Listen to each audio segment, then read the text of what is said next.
não é quando as luzes estão acesas, mas quando elas se apagam. Por isso Levítico 6,13 diz: não pode apagar o fogo no altar.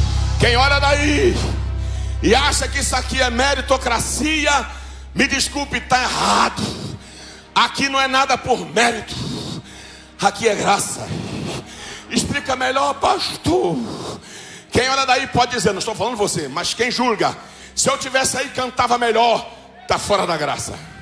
Se eu tivesse aí ensinava melhor, está fora da graça. Se eu tivesse daí dirigia o culto melhor, está fora da graça. Se eu tivesse aí pastoreava melhor, está fora da graça. Se eu tivesse aí eu pregava melhor, está fora da graça. Por quê, pastor? Aqui não é meritocracia. Se fosse por meritocracia, eu não subia o morro trazido pelo automóvel, já era lá dispensado. Explica como funciona isso, pastor Nelson. Isso aqui se chama graça e traz constrangimento. Você vem e diz: Senhor, eu não posso. A graça diz: sobe, que eu posso. Eu não tenho, suba, que eu dou. Eu não faço, mas não é você, sou eu que faço, suba. Aleluia! Eu não sei, suba que eu te ensino. Isto aqui é graça. É por isso que isso daqui é inegociável. Isso aqui não se vende. Isso aqui não se barganha. Isso aqui não tem apadrinhamento. Isso aqui não tem negociata. Isso aqui se chama graça. Graça. Só quem pode. Só quem pode. O segundo princípio da graça é que ela é soberana e na sua soberania ela traz capacitação. Terceiro e último princípio da graça: esta graça salvífica, ela é eterna. Pastor, eu pensei que a graça tivesse 2025 anos ou 26 anos, que é a data do Calvário. Não, meu filho, a graça é antes. Quando chamaram João Batista e disseram para ele: tu és o Cristo, ele disse: sai fora. Tu não é o Cristo? Que é? Vocês estão malucos? Não é o Cristo? Claro que não, ele é antes de mim. E vocês não sabem o quê? Que quem tem a noiva é o noivo, e o amigo vendo se alegra. Ó, eu só posso batizar com água, mas quando ele vier, vos batizará com o Espírito Santo. Até mais, ele é antes de mim. Ele é tão grande que dele eu não sou digno de desatar as correições ao parto. Importa que ele cresça e que eu diminua. Então quem é você? Eu sou apenas a voz. Se alguém está achando que é alguma coisa aqui, pegue a escada que você subiu, dá meia volta e vai descendo, vai descendo, vai descendo, vai descendo. A graça, ela é eterna. Então vamos ver. A graça, ela não é um projeto de lei lá no Senado, lá na Câmara dos Deputados Federais, revisto pelo STF. Nós estávamos lascados e sancionado pelo presidente, estava mais lascado ainda. A graça não é produto da minha mente. A graça não vem da ONU. A graça não vem da capa branca. A graça não é matéria de faculdade. A graça não vem do palácio do governador, nem da Câmara dos Vereadores. A graça, ela é eterna. E qual é a base da eternidade da graça? Vamos ler aqui, verso 8, vamos comigo. Porque pela graça sois salvos, por meio da fé. Isto não vem de vós, é dom de Deus. Não vem das obras, olha a meritocracia caindo por terra, para que ninguém se glorie. Porque somos feitura sua, criados em preposição Cristo Jesus, para as boas obras, as quais Deus preparou para que andássemos nela. Aqui está a base da graça. Quem? Cristo, o Cordeiro. Pode mandar botar. O Cordeiro puro, santo e imaculado. Bote na tela, vou mostrar para vocês a base da graça. Apocalipse capítulo 5. Joga lá, meu filho. Pode olhar para a tela lá. Capítulo 5 do livro do Apocalipse. A base da eternidade da graça. Bota, não, pô, tira minha cara e joga toda a tela lá, se puder. Glória ao nome de Jesus. Olha lá, pode jogar. Olha lá, vamos ler comigo. Verso 1. E vi na destra do que estava sentado sobre o trono um livro escrito por dentro e por fora. Vamos lá, por dentro e por fora. Verso 2, vamos, meu filho. Vamos lá.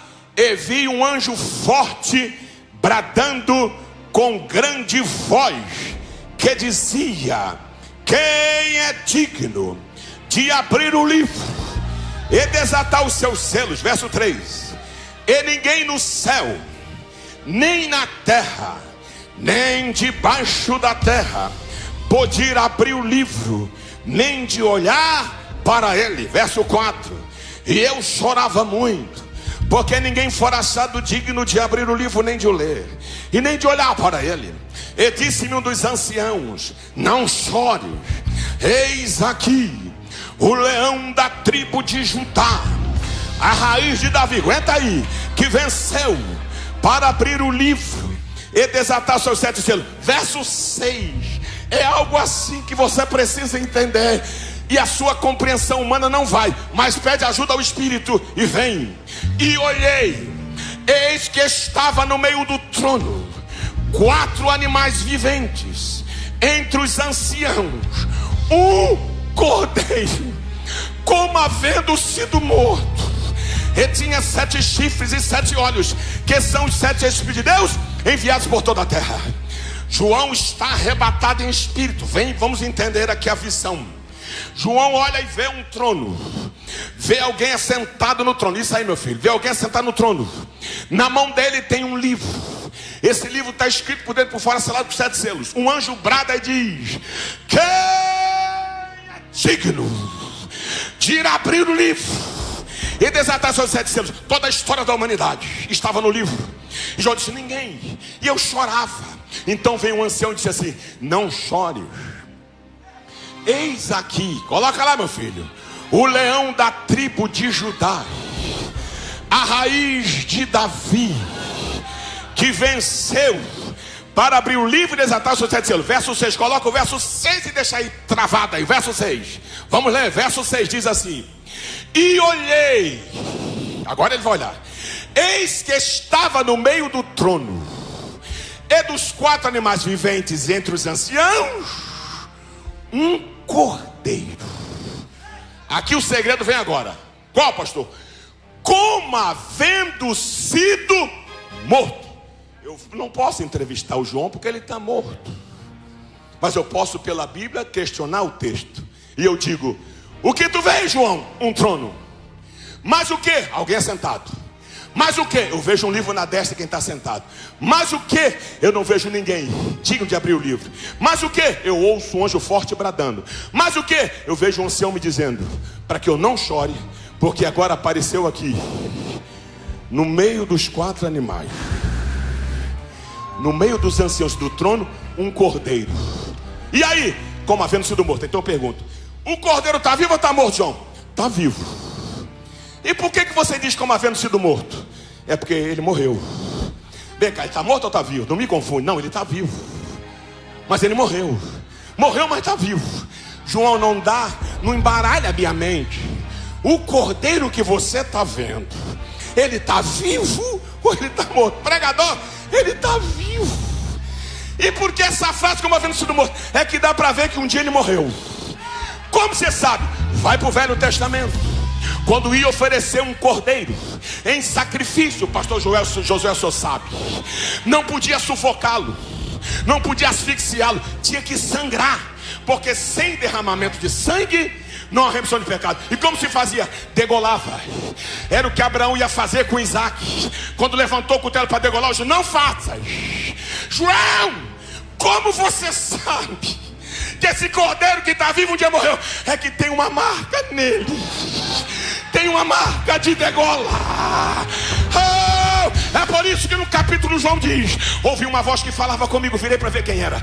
Quando eu olhei, vi aquele ser na minha frente, seus cabelos como a branca neve, os seus vestidos iam até os pés, No seu peito um cinturão todo de ouro, os seus olhos chamas de fogo, da sua boca uma espada afiada de 2 gumes, na sua coxa escrito: Rei dos reis, Senhor dos senhores. Os seus pés como latão reluzente. Quando eu vi aquilo, eu caí aos seus pés com medo. Ele disse: não temas, sou eu. Quem? Olha para mim, João, sou eu. Não está me reconhecendo? Como? Eu quem? Eu que disse: vento cessa. E o vento cessou. Mar acalma. E o mar acalmou. Eu que purifiquei leprosos, dei vista cego, fiz mudo falar, fiz surdo ouvir, paralítico andar, ressuscitei mortos, multipliquei pães e peixes. É que o Senhor está diferente. Pois é que eu estive morto, mas agora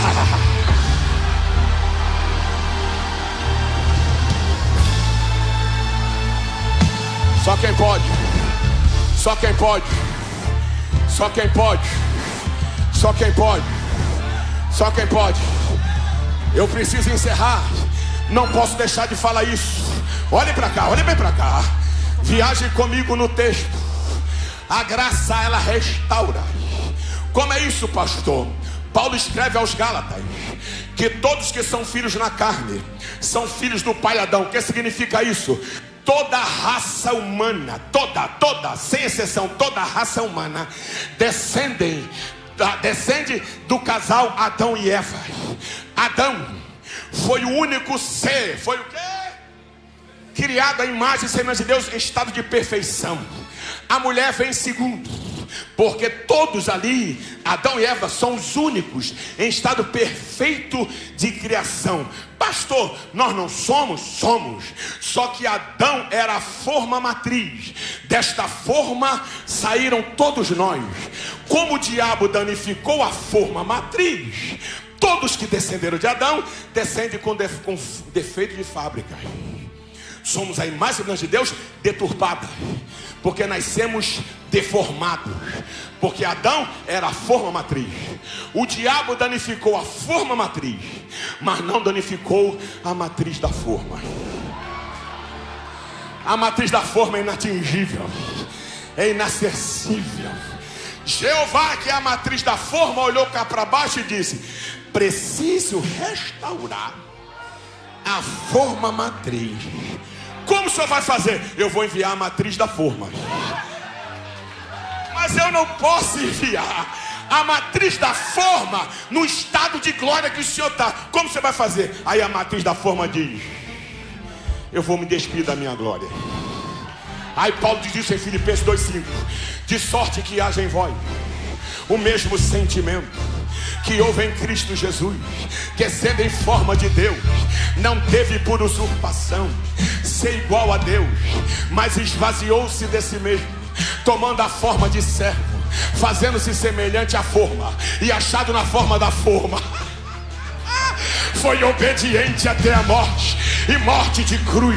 Pelo que Deus o exaltou soberanamente e lhe deu um nome que é sobre todo nome, e a este nome, o de Jesus, se dobre todo o joelho que está no céu, na terra e debaixo da terra, e toda língua confesse que Jesus Cristo é o Senhor, para a glória de Deus Pai.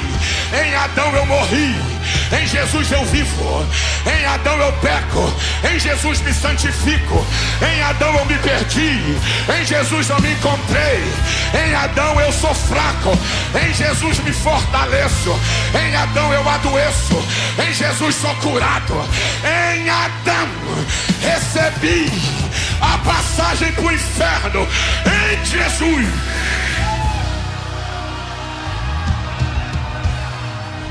Se a pessoa não conhece o conhecimento bíblico, ela pode ser muito facilmente enganada por falsos profetas e falsos doutrinadores. A academia veio me completar, porque aqui a gente entra sem saber, mas a gente sai daqui sabendo muita coisa. Um curso teológico pode ser o início de uma grande jornada. A teologia, ela nos faz enxergar como Jesus enxergava. Faça sua matrícula e não perca a oportunidade. Mergulhe neste conhecimento, porque trará grandes dividendos para o seu ministério. Aqui, na Academia de Pregadores.